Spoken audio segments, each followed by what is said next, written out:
অনেক কাল আগের কথা।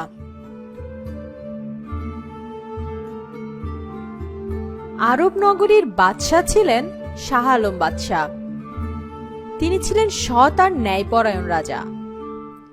তিনি নিজের থেকে নিজের রাজ্য আর প্রজাদের অনেক বেশি ভালোবাসতেন। শাহ আলম বাদশাহের ছিল এক স্ত্রী, এক পুত্র আর এক বৃদ্ধা মা। কই আমার আদরের রাজপুত্র জানে আলম কোথায়? এই তো আব্বা হুজুর, আমি দাদিমার কাছে কেচ্ছা শুনছি। আচ্ছা তাই নাকি? জি আব্বা হুজুর, আমি কেচ্ছা শুনতে খুবই পছন্দ করি। খুব ভালো। তো তোমার আম্মি যান কোথায়? আম্মি জান তো প্রাসাদে নেই আব্বা হুজুর। আজকাল আম্মি জান আমাকে একটু ভালোবাসে না, আর সে প্রাসাদেও থাকে না। রানী, তোমার সাথে আমার কথা আছে। কি কথা মহারাজ? তাড়াতাড়ি বলুন, আমার সময় নেই। কি? আমার সাথে কথা বলার তোমার সময় নেই? কিন্তু কেন?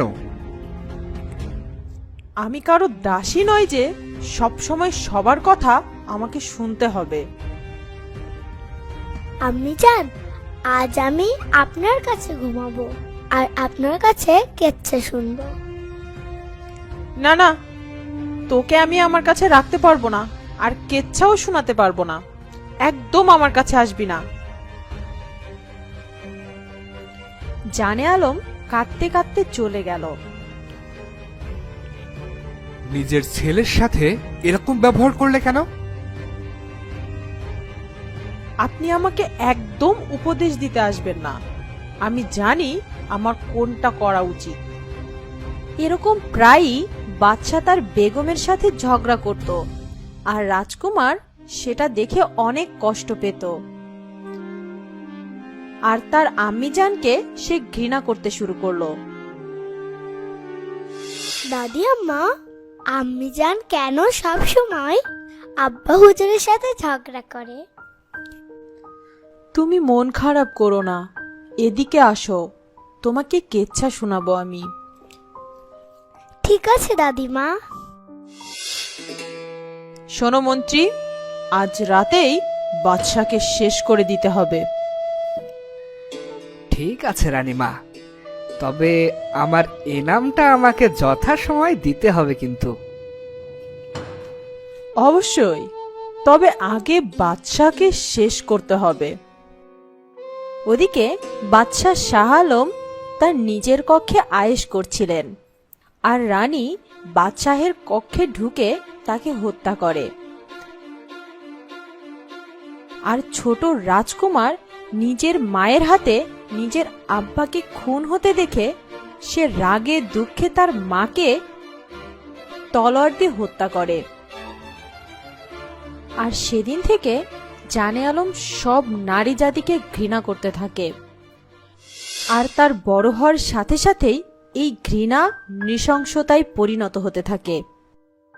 সুলতান, আপনি রোজ একজন নারীকে বিবাহ করেন, আর পরদিন সকাল হতেই আপনি তাকে হত্যা করেন। এটা তো ঠিক না।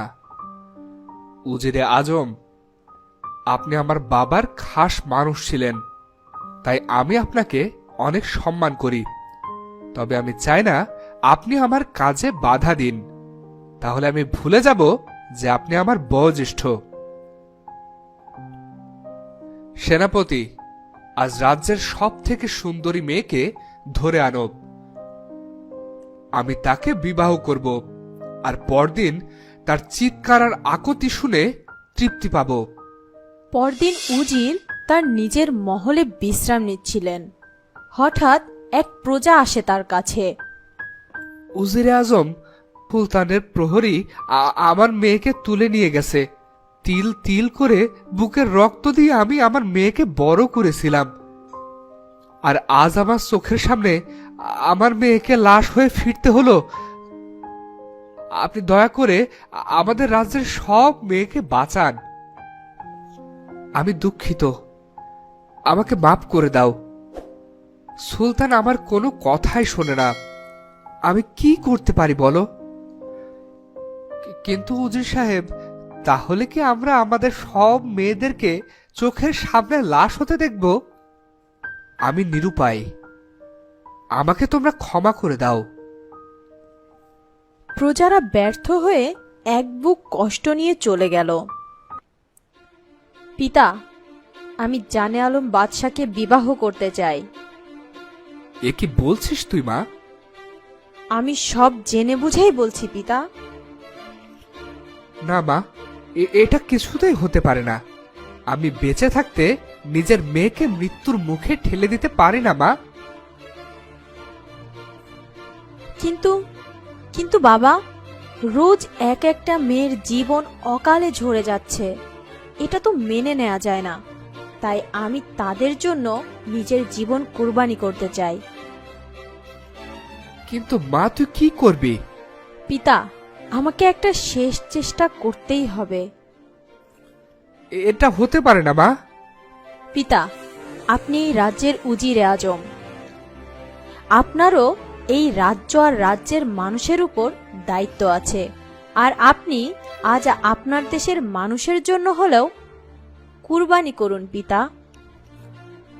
ঠিক আছে মা, তবে আমার দোয়া তোর উপর সব সময় থাকবে মা। পরদিন উজির সুলতানের কাছে তার নিজের মেয়ের বিয়ের প্রস্তাব নিয়ে রাজসভায় হাজির হয়। আপনি সব ভেবে বলছেন তো উজিরে আজম? এই বিয়ে মানে এক রাতই আপনার মেয়ের হায়াত থাকবে, আর পরদিন সকালে আমি তাকে হত্যা করব। আমি সবকিছু জেনে বুঝে বলছি সুলতান। ঠিক আছে, তবে তাই করুন, আমার কোনো আপত্তি নেই। পরদিন রুকসানার সাথে সুলতানের বিবাহ সম্পন্ন হলো। মহারাজ, আমি ধন্য যে আমি আপনার স্ত্রী হওয়ার সৌভাগ্য পেয়েছি।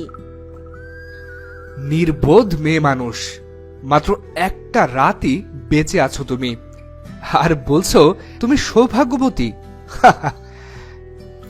আমি জানি মহারাজ, তবে আজ রাত আপনি আমার কথাই শুধু শুনবেন, আর কাল সকালে আপনি আমাকে মেরে ফেলবেন, কেমন?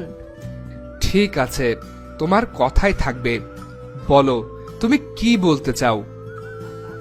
আমি আপনাকে কেচ্ছা শোনাতে চাই আজ রাতে। কি কেচ্ছা? তুমি কি আমাকে বাচ্চা পেয়েছো নাকি? কেন মহারাজ, আপনি কি কেচ্ছা শুনতে পছন্দ করেন না? হ্যাঁ, ছোটবেলায় আমার দাদিমা আমাকে কেচ্ছা শোনাতেন। থাক, ঠিক আছে, তুমি তোমার কেচ্ছা শুরু করো। ঠিক আছে মহারাজ। রহিম নামে এক সওদাগর ছিলেন। তিনি দেশ বিদেশে ঘুরে ঘুরে বাণিজ্য করতেন। আহ, খুব পিপাসা পেয়েছে। আশেপাশে শুধু মরুভূমি, কোথাও তো কোনো পানির চিহ্ন দেখতেই পারছি না। সওদাগর আশেপাশে অনেক খুঁজল, কিন্তু কোথাও কোনো পানির চিহ্নও দেখতে পেল না। ওই যে, ওটা মনে হচ্ছে একটা কুয়া। আমি ওখানে গেলে নিশ্চয় পানির সন্ধান পাবো। যাই, তাড়াতাড়ি গিয়ে পানি পান করি। রহিম কুয়ার কাছে পৌঁছে যায়। এই কুয়াটি দেখছি ঢাকটা দিয়ে ঢাকা আছে। এটা সরিয়ে আমাকে পানি পান করতে হবে। সওদাগর পানির জন্যে কুয়াটির ঢাকনা সরিয়ে ফেলে।